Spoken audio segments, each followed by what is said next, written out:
দর্শক আসসালামু আলাইকুম। দর্শক আপনাদের প্রীতি শুভেচ্ছা জানিয়ে শুরু করছি আমাদের আজকের প্রতিবেদন। তো দর্শক দেখতে পাচ্ছেন আমাদের সামনে এক আপু দাঁড়িয়ে আছে, আমরা তার জীবনের গল্পটা শুনবো, জানবো আপু কেন আমাদের ইউটিউবের মাঝে আসলেন, তিনি কি বলতে চান। আপু আসসালামু আলাইকুম। ওয়ালাইকুম আসসালাম।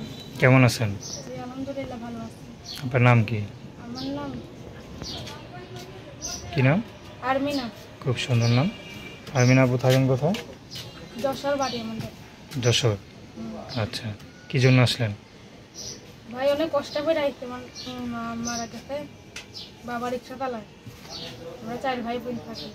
আচ্ছা, তো বাবা মারা গেছে না রিক্সা চালায়?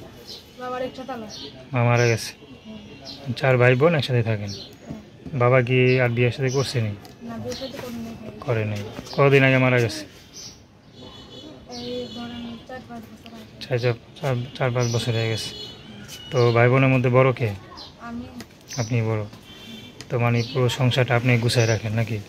আমি মাসে ছেলে মেশিনে কাজ করি। আচ্ছা, বাবা দিক দিয়ে রিক্সা চালায় না? হুম, যাই হোক, তো কষ্ট সুখ কী জিনিস সেটা তো বোঝেন। হুম। বিয়ে সাথে হয় নাই। না, তাই যদি বিয়ে সাথে করেন, যেখানে বিয়া হোক, গরিব ঘরে হোক বা গরিব ঘরে হোক, বড়লোকের ঘরে হোক, এটা বলতে পারে না কার কপালে কোন দিকে লেখা আছে। তো নিজেকে সবসময় গুছাইয়া বা স্বামীর সংসার গুছাইয়া ঠিকভাবে চলতে পারবেন। পারবো। পড়াশোনা কত দূর করছে? 5 পর্যন্ত। 5 পর্যন্ত। তো এখন আসলেন কী জন্য? বিয়ে সাথের জন্য না সহযোগিতার জন্য? বিয়ে শাদী বসার জন্য কেমন মানুষ চান?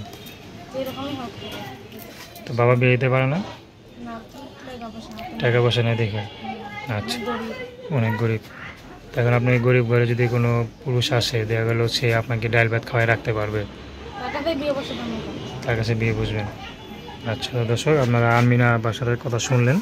তো তার নাম্বারটা হচ্ছে 01894337886। ওই নাম্বারটা আবারও বলছি, 01894337886। তো দর্শক, প্রেম ভালোবাসা সাহায্য সহযোগিতা বিয়ে শাদী করা এখন তো আমাদের ব্যক্তিগত ব্যাপার। তো আসুন আমরা 5 ওয়াক্ত নামাজ পড়ি, সর্বদা দেশের সেবা করি। আসসালামু আলাইকুম।